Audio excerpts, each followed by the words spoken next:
I once saw a spy. She was brilliant, erratic, cursed, an anti-personnel mine in human form.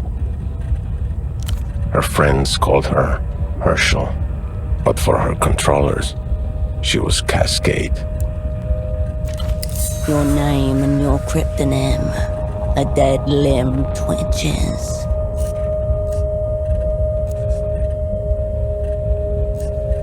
The abandoning kind. One by one, she watched her friends go out like distant lights.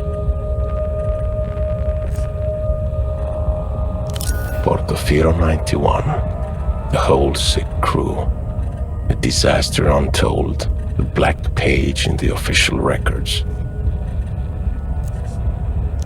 None at all. Yet here we are, standing over the smashed and leaking world. Some fool dropped it. One of ours, probably. She was recalled. They put her in the freezer. Forever, most thought. 5 years passed. A little more of the world leaked out of itself. Cascade's controllers ordered her back to Portofino. Because I asked them to. There's a new assignment, Cascade. I was supposed to give you the brief. Right here, in an armchair in a safe house above a 24-hour photo shop in the city-state of Portofino. No one special, just an arm-like sack of cytoplasm, a special move unique to single-cell organisms. But before that, I was like you, a spy for the People's Republics, one of the varieties of mankind. This is a dangerous place, Cascade. I should never have come. One that could really turn things around. For you, of course. Independent thought and movement are a bit beyond me in my current state. This was the human game, and he played it poorly. Time to give up his seat.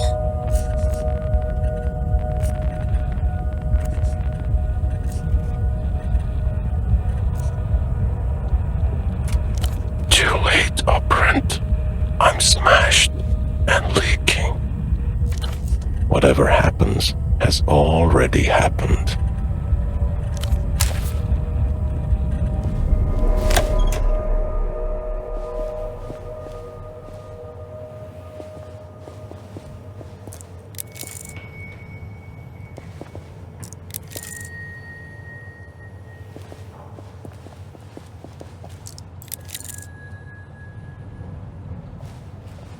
Splayed on the chair before you, is a man, approximately mid-30s. His chest rises and falls in steady rhythm as he stares beyond you, unblinking. Alive, yet not alive.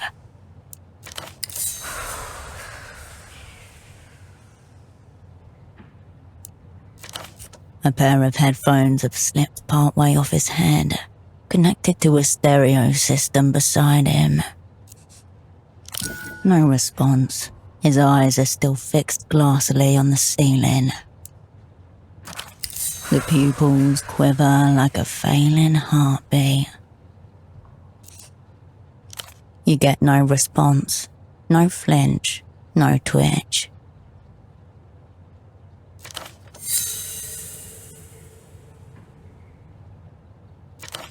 As you stare down at him, the man begins to draw.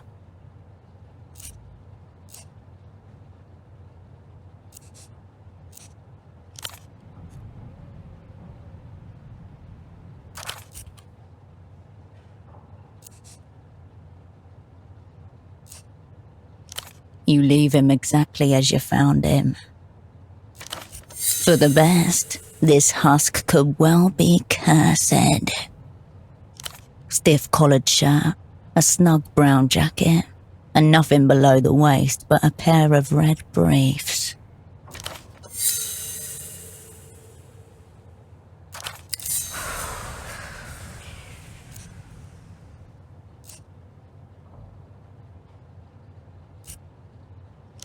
Entirely unfit for purpose, based on his current state. Nature's final defense, playing dead.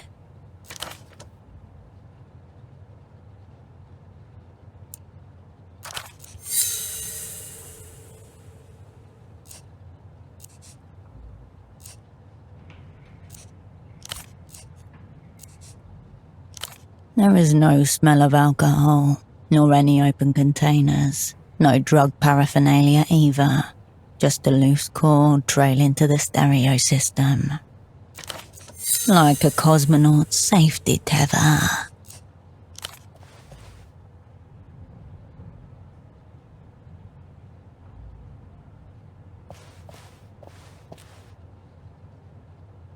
Your fingers detect a low, steady hum where jaw meets neck, elevated but not critical. When in theatre, an operant must always prepare to be assassinated. Of course, it is better not to be killed.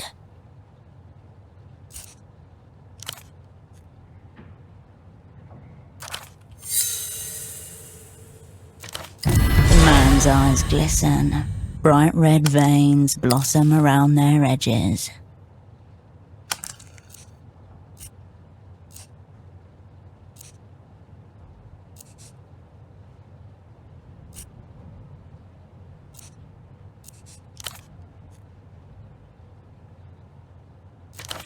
However he ended up like this, the result is the same.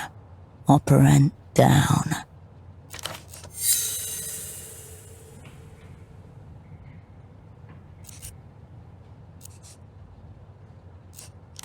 Clipped to the inside flap of his jacket, you find a laminated badge, emblazoned with the crest of the Import-Export Bureau of the People's Republic of Kohila.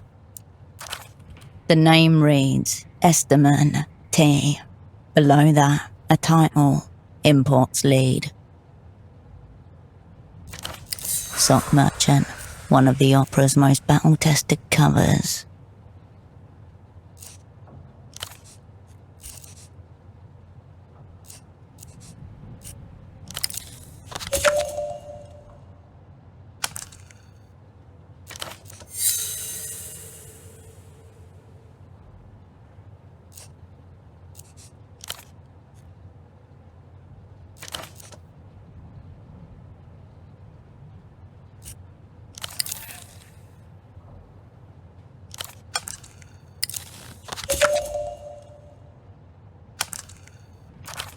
Notably absent is an actual phone number.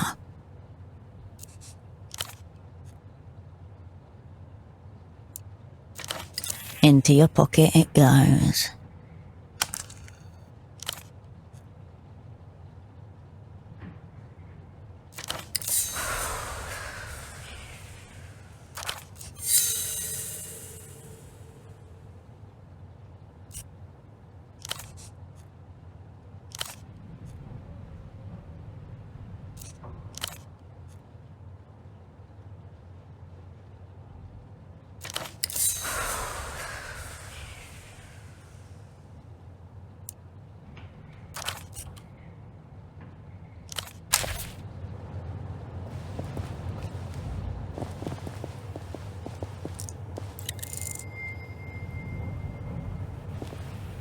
This small table has been turned into a makeshift desk. A startlingly red folder stands out against the clutter. In the Operant Bureau's elaborate filing system, red is reserved for personnel files. A small label in the top left corner is printed with one word: your cryptonym, Cascade. The colour reminds you of pomegranate. It screams danger, not for human consumption. Your hand hesitates. The folder opens with a whoosh. Before you, in neat monospace type, your life is condensed to its barest elements. Name Wilk Herschel, cryptonym Cascade. Born Landau, former Republic of Mercia. Dependents, none. Pay class D2. Years of service, 14. All true. None of it useful just now.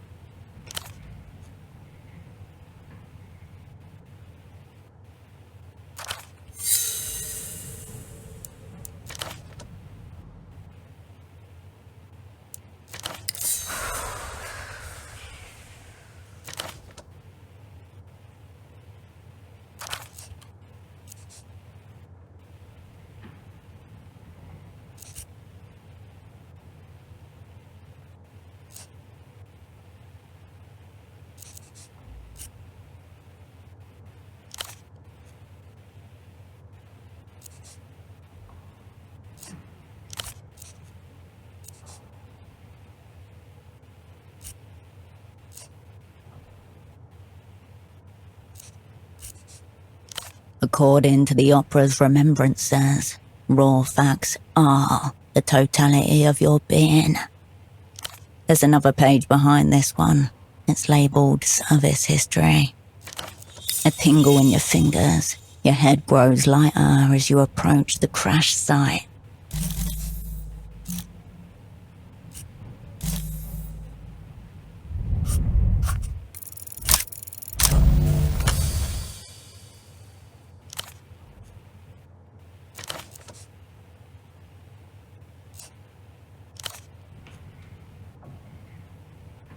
Amidst the crumpled sheets of copy paper and empty takeout containers, you find an open pack of cigarettes, Suprema mark. Smokes, ease of mind, cool. There's nothing outwardly noteworthy about this pack of Suprema 100s. It's like any other found in commissaries and corner stores across the People's Republics. Except secreted neatly against the inner wall of the pack, just as you were once taught to do yourself, a crisply folded sheet of A7 paper. Bijupwil, Vubsquux, Ongs, Sixfazul, Exquum, Yijizv, Digger.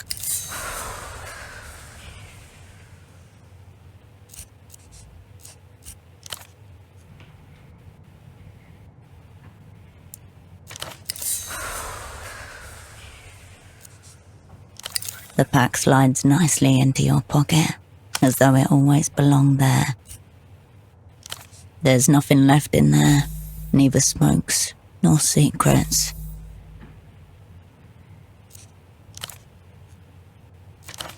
Memories of operant training, hours spent practicing modular addition. These mental muscles, long atrophied, begin to awaken. The sheet naturally curls itself into a little V as you place it back on the desk.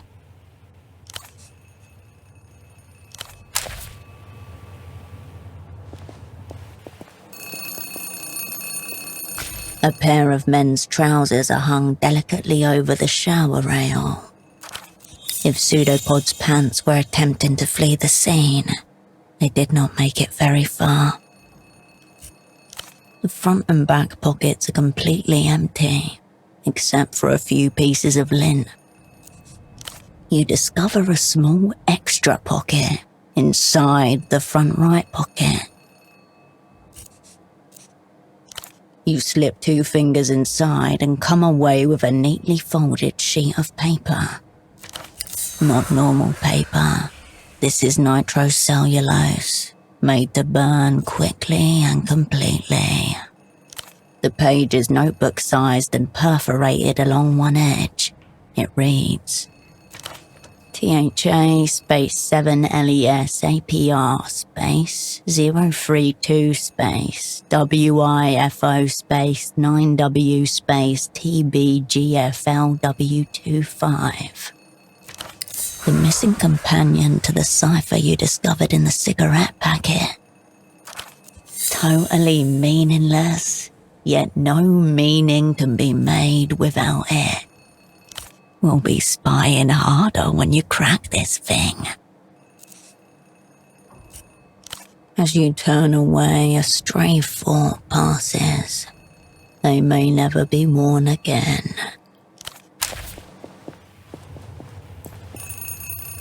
You return to the desk. The red folder is still sitting on its surface.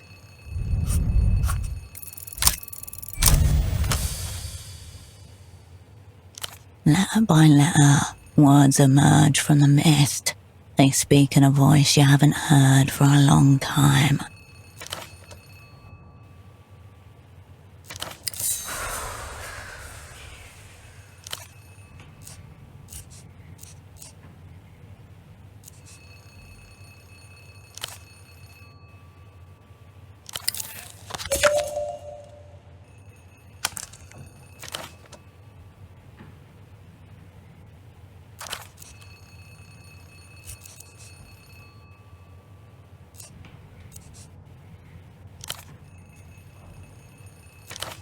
Wait, the secrets. You can't just leave them out like this.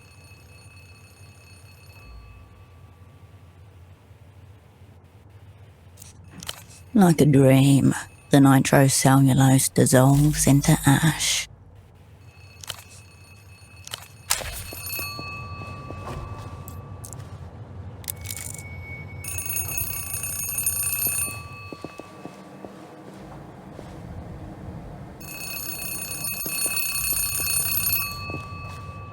You pick up the phone. The handset vibrates in your palm. Before you even finish speaking the word, the device connected to your phone base splits it into 256,000 encrypted fragments. The magic box, one of the proudest achievements of the Opera's Technical Services Office. Half a world away, a familiar voice splits into a corresponding number of fragments before coalescing again by your ear. Please tell me you have good news. The voice of authority, otherwise known as your controller. It's your double she's expecting. Let's not disappoint her. Operant, you made it. Your voice hasn't changed. We'll get to catch-ups later. Put Pseudopod on the line. You glance over at the man in the chair.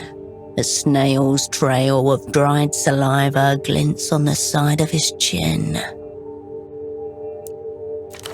You feel your mind starting to spin up. 3,000-5,000 revolutions per minute.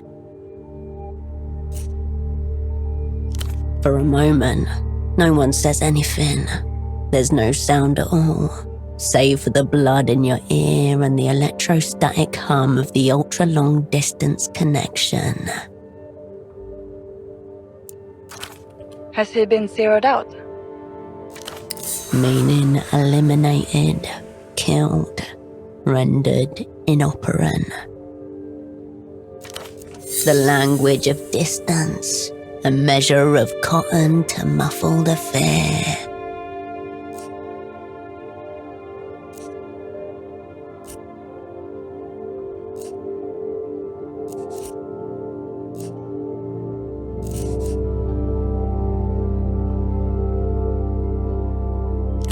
That doesn't tell us much. What else?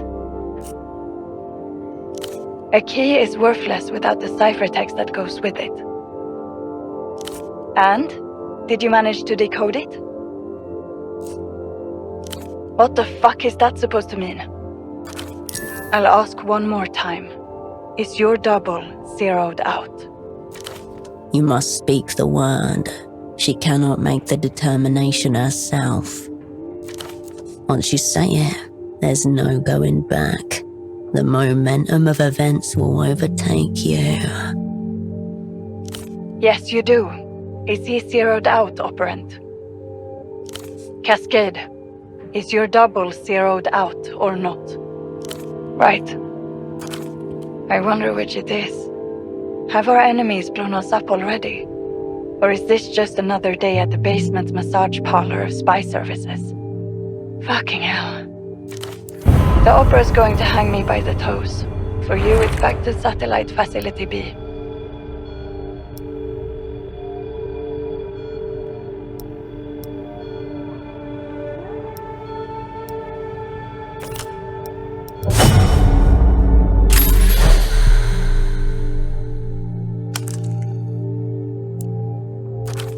AKA the freezer, where the old, useless and discredited are consigned until they're dismissed or die of despair.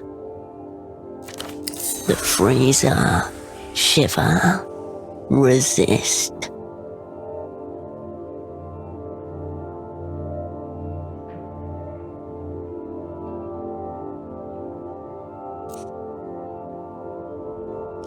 That's exactly the problem. You haven't got pseudopod and you haven't got the assignment either. Gang taking heavy incoming fire here. Not sure how long we can hold out. Listen to me. This assignment is over. Effective immediately. The woman in the photo shop downstairs, Constance. She's one of ours. Let her deal with pseudopod. Middle-aged woman, dark hair behind the counter. You exchanged a few words when she gave you the key. As for you, we need to get you on the next aerotram out of the city. That numberless phone line may be worth investigating. Perhaps the room contains other leads as well.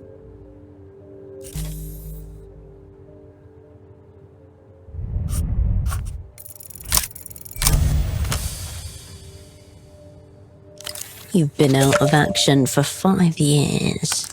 The opera wouldn't rush sending you back in theatre, unless...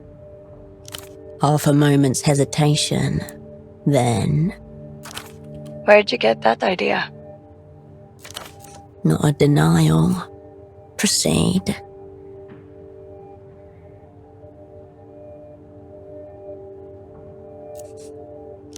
A highly original thesis, also completely irrelevant now.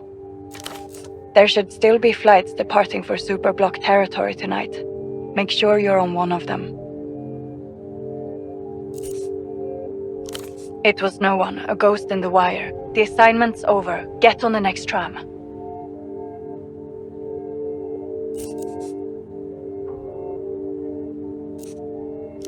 If what you're saying is true, enemies abound. Don't get yourself zeroed out. A click, and the line goes dead.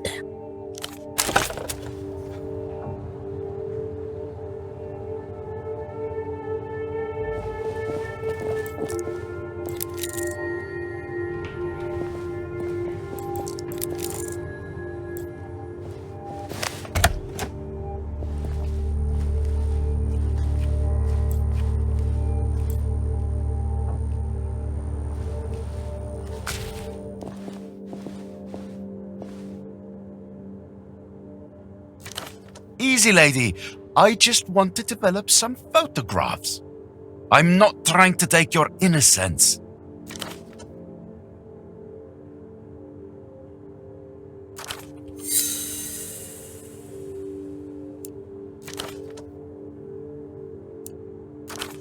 You have a wild imagination. A little photo should not count as a crime. It's not like it's a loaded gun or something.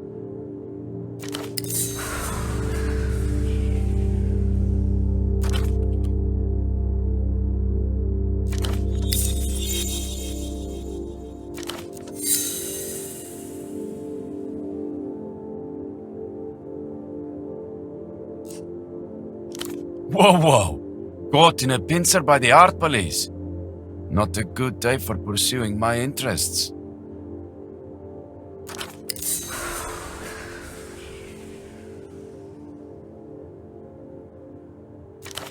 Very well. Photo 24 can have this round. Thank you for this extreme stress I'll now carry through my day.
divorced.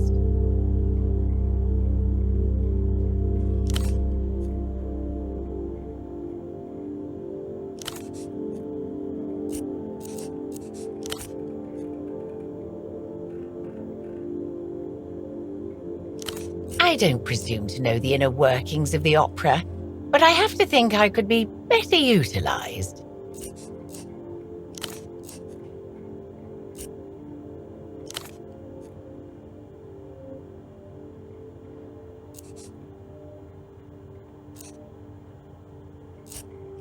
Granted, this is only my debut, but it seems to me that something's very amiss. No matter what we do, nothing appears to go according to plan. Pseudopod assured me it's all part of the work, but it gives me a rather unsettled feeling. And now, well... Yes, that much is clear.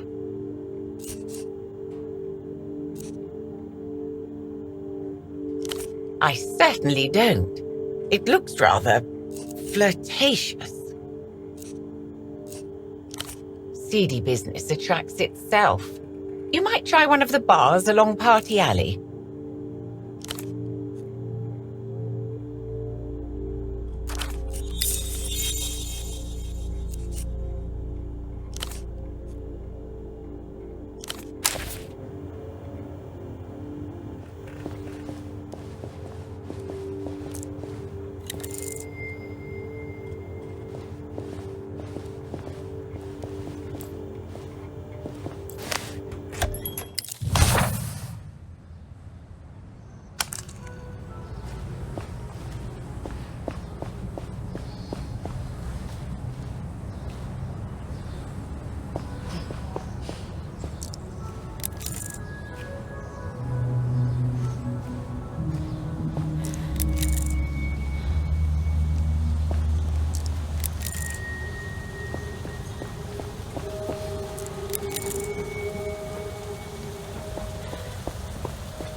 Finally, someone with courtesy. Do you know when the 9 is coming? A handsome man shifts in place, glancing over his shoulder toward the tram lines. Suitcases surround him.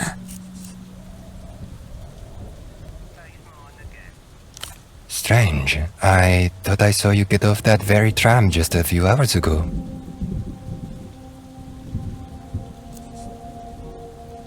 What a curious occurrence.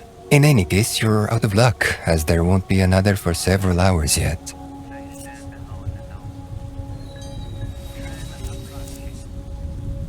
I'm waiting on the 9. I was told it was having some problems. But it's supposed to be in service any day now. I was told it's supposed to be in service any day now. That was a week ago.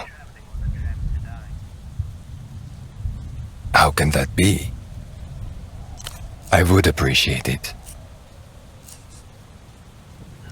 I did see a man like that some days ago, I think. Near the bazaar, in fact. Our sleeping brother. No, he was alone. Why do you ask?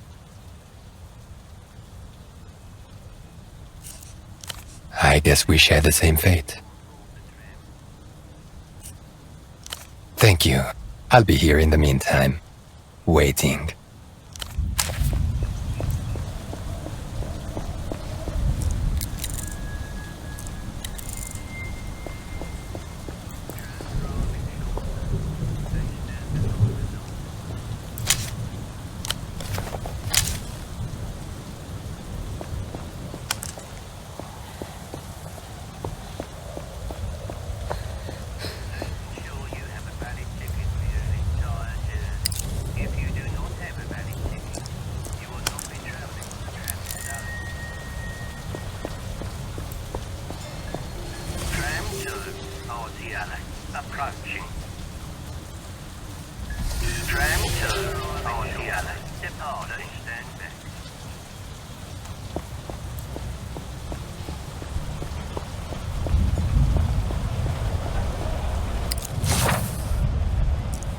Raindrops collect on the wreckage overhead, falling harder than from the sky. You can still make out the lower half of the words "Elk Free" sticking out on the brick beneath. Sniff, get the smells. The old factory is mangy with past identities, an archaeological record of Portofear turf war. It has been many things over its lifetime. For now, it is a black market brimming with foreign imports. The silk factory was once the pride and lifeblood of Portofear. Whoever occupies it occupies the city's soul, even in ruins. Frying grease, rust, incense, the dank of canal water. It's all flat, wrong. Something's missing, like crickets going quiet under shadow.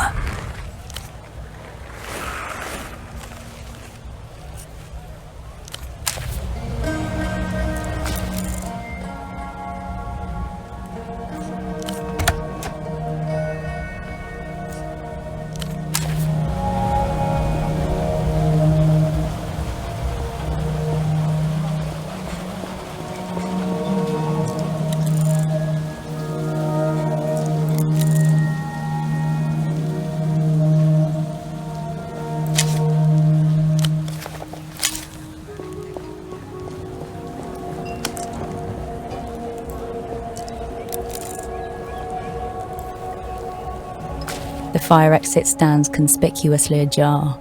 Someone has wedged it open with a ball. Wrong. Ball wants to play, not wedge. A hallway. It's just a fire exit. A fine place to hide in a moment of crisis. Marked and remembered. No, it's a trap. Must be destroyed.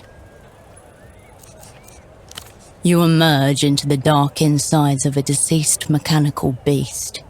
The only light comes from above a set of steel stairs, which you alight carefully, gripping the cold railing.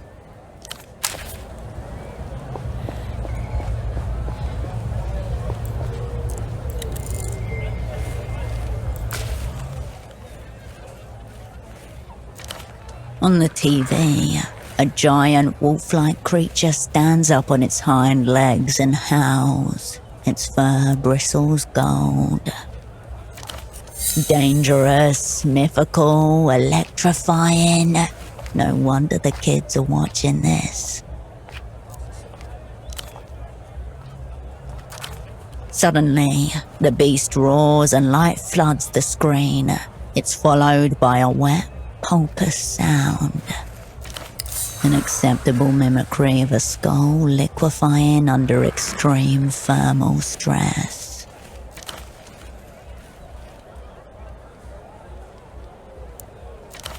LED lights are distributed evenly along the blade. Durable PVC hilt with textured grip. Impressive armament.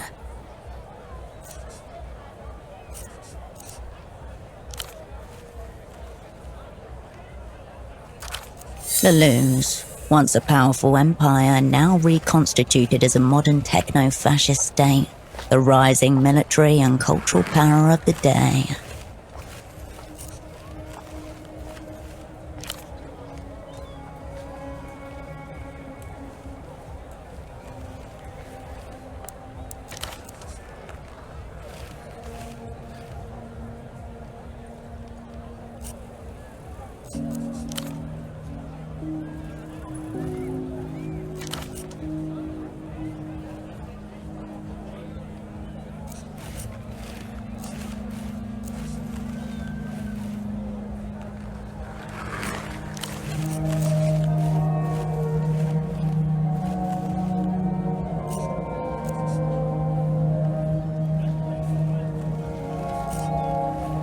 The children ignore you, entranced by the television.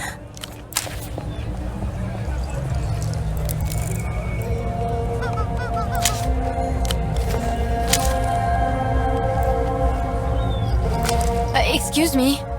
Can you take a look at this?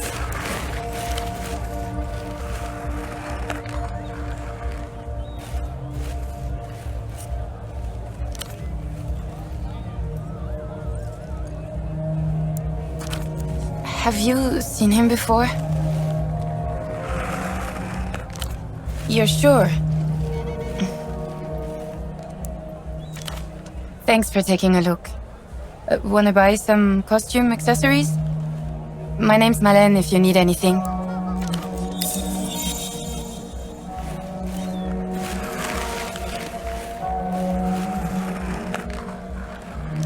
Oh yeah, he came by. Nice man. Talked a lot about socks. Not really. Wandered off into the bazaar. What do you mean, something's happened? Did he use the phone? Nothing. Just something my dad said once. Actually, he said it more than once. He said it a lot. He was, normal. Pretty forgettable, if I'm honest. I told him, unless your socks are mismatched and neon-colored, I'm not much use to you. Sorry. Yeah, I was kind of distracted when he showed up. Mi viejo, my dad, he's been missing a few days. Right, I should have started with that, I guess. His name's Enoch Krantz. He probably just started walking and got lost. Old people do that kind of thing.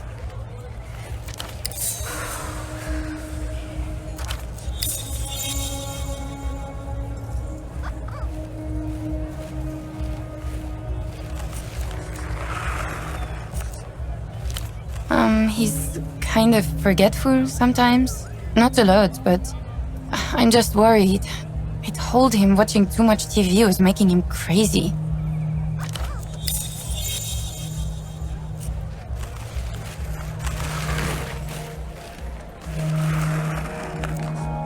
No, I mean, that's the most likely scenario, right? Ugh, this is kind of embarrassing. My dad developed this insane theory about the payphone to the western exit of the bazaar. Dad thought certain words said into the right phone gets your attention from the wrong people. He was convinced Emter was behind it all.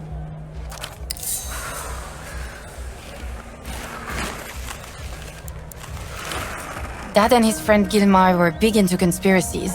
They were obsessed with this show, The Reality Situation. They really bought all that stuff. They seem pretty random. Cousins, moon, reunion.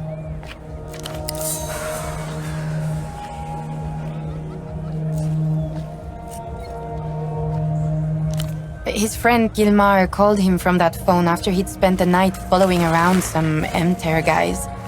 They were both big into the conspiracy stuff. He'd overheard something and was explaining it when the call just cut off. My dad went by his house the next day, but Gilmar wasn't there. I asked my dad if the phone call was a nightmare or if he forgot Gilmar was going on a trip. I thought maybe the show was getting into his head, you know? Dad really believed it, though. He looked for him for 2 weeks, reported him missing to the GMs. Nothing.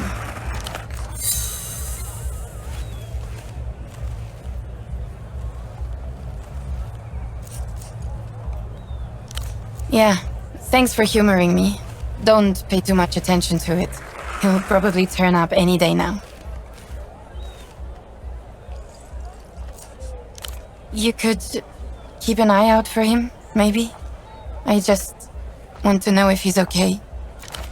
Anyway, you want a wig? I hear they make you fun at parties. Why?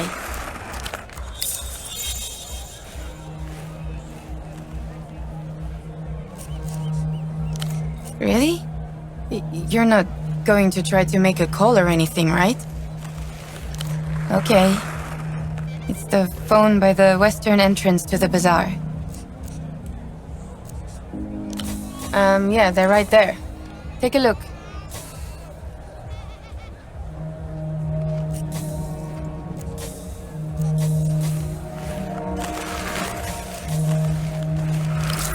That'll look funny on you, yeah. Cool. You need anything else? Thanks for stopping by.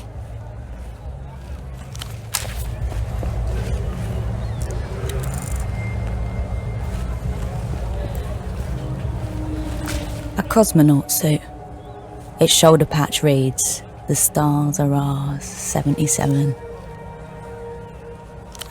5,000 soul. I wonder it's still here. People with that kind of money don't shop in the bazaar.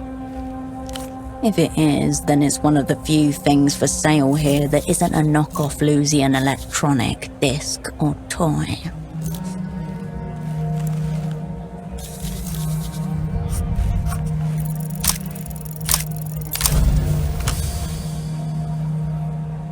You try to remember something of astronomical significance happening in the year 77, but all that comes to mind is that was the year you were asked to leave ballet. You told your mother you left on your own. She said she was embarrassed to raise such a terrible liar. None of this has anything to do with space, though. Your focus widens back to the bazaar.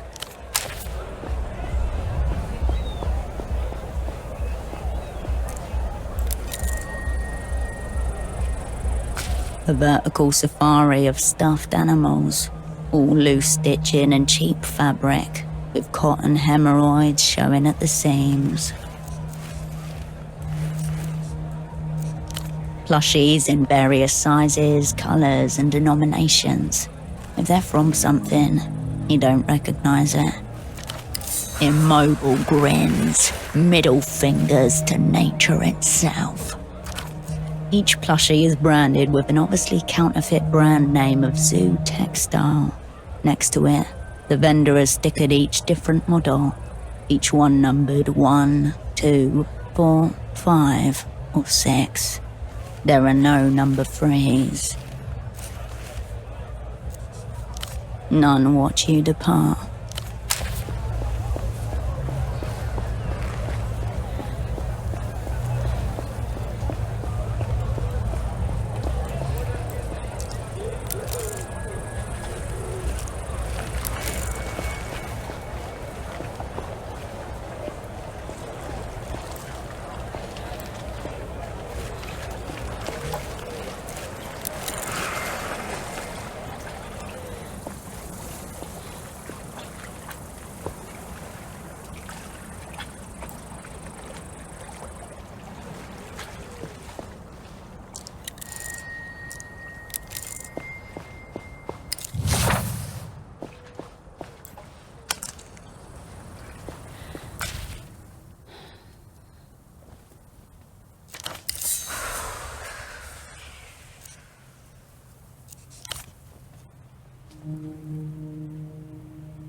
The Guardia Municipal officer is intensely scratching at his neck.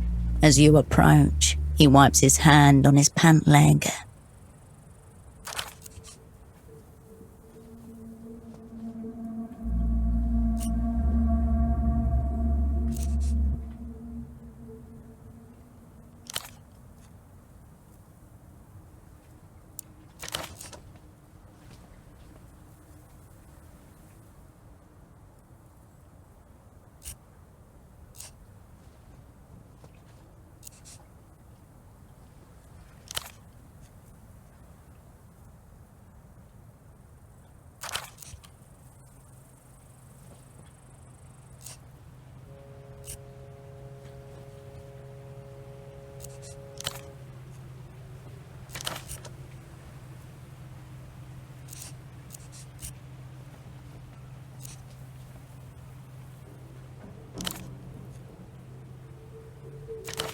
The largest corporate entity in Portofino, a monopoly over the city's telecommunications. Their logo is a cheerful dolphin.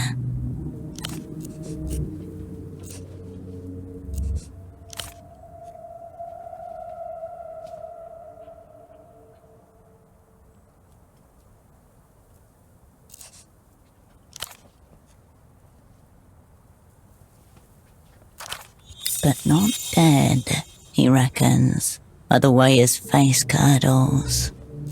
A single data point is noise, but more could suggest a pattern.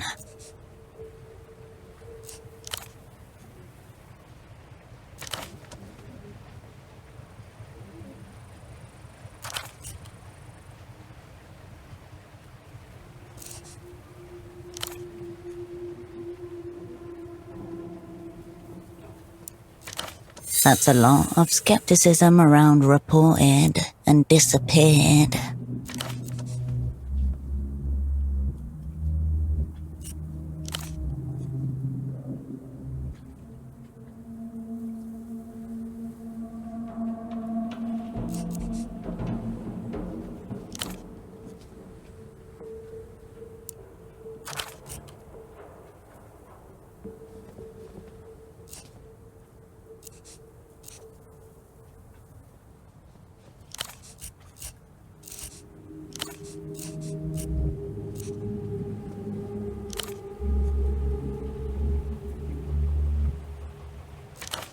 A smeared pattern with streaked edges.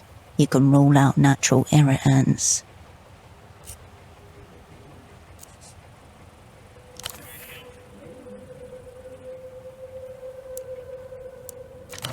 Common bore deterrents, loud noises and strong smells such as predator urine, placed in strategic locations.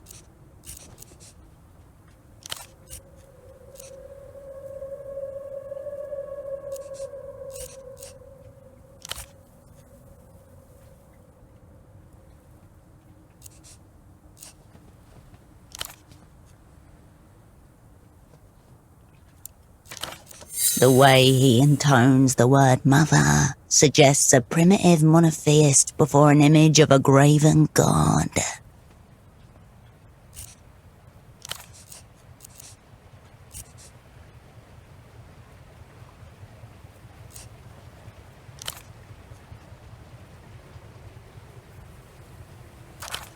Must find Borsen.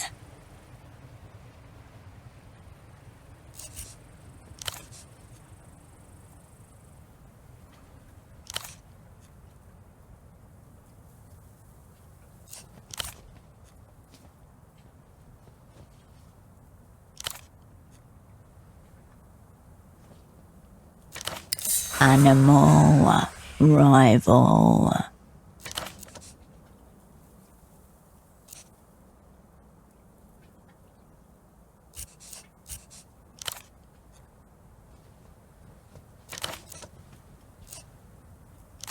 As you step away, the GM returns to scratching his inflamed skin.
The man doesn't react or turn as you approach, your feet echoing off the high metal. I saw you by that fire exit. You even went in.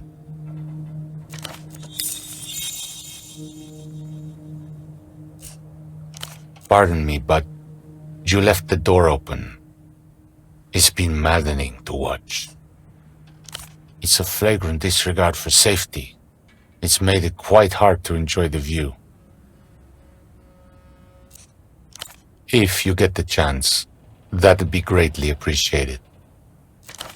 Still, you've come a long way. Fortunately, the view just about compensates. I'm being punished. My employer has placed me in an impossible position.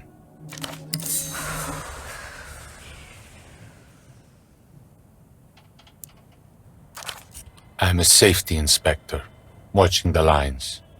As you might have noticed, this pylon is under construction, technically. Precisely.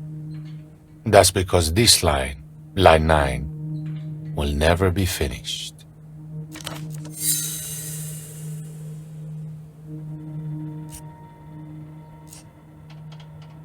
Where to start? This pylon's angle deviated more than expected as the concrete set. Hazardous near water. Shouldn't have skimped on materials.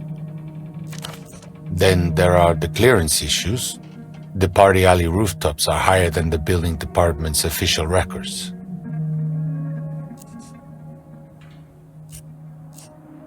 Since the last round of enter stabilization, they've been trying to force us lifers out. We can be fired, not easily, but they can take away the work that made us stay in the first place. I have two options. I could falsify my reports and declare Line 9 safe for construction anyway, or I could quit. Either way, the company can lose. Such a thought would never even occur to me, or any safety inspector really. Fortunately, this spot lends itself to reflection. Contemplating my punishment helped me see how to live with it. Perhaps that's why you are drawn to this great height too. But you know, the view's not mine, just in case.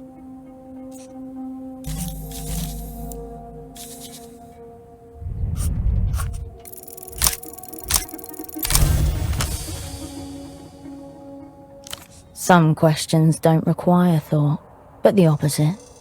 Quiet the conscious mind and the answer comes naturally.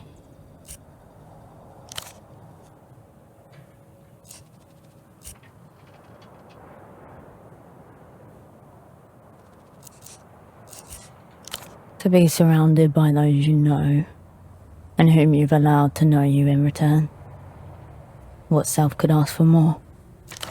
The pylon man turns his head ever so slightly.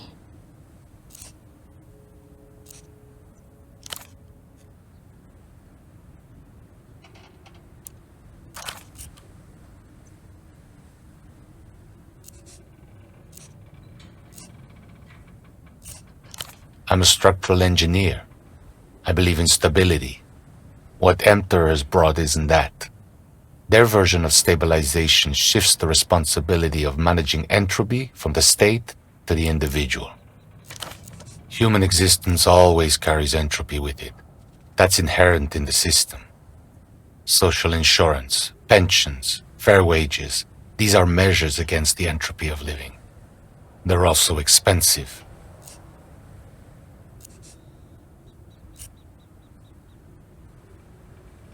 I've never lived anywhere else, so I can't say. I suppose there's the superblock, but they sign letter Wulger as well. There's entropy in all systems. No living thing can avoid it entirely.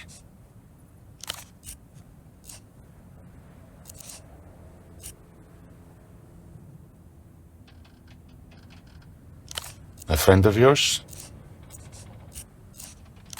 Oh, all right. Quite a formal-looking man, yes? He was here just the other day. He had a conversation with the music vendor over there. It did not seem pleasant.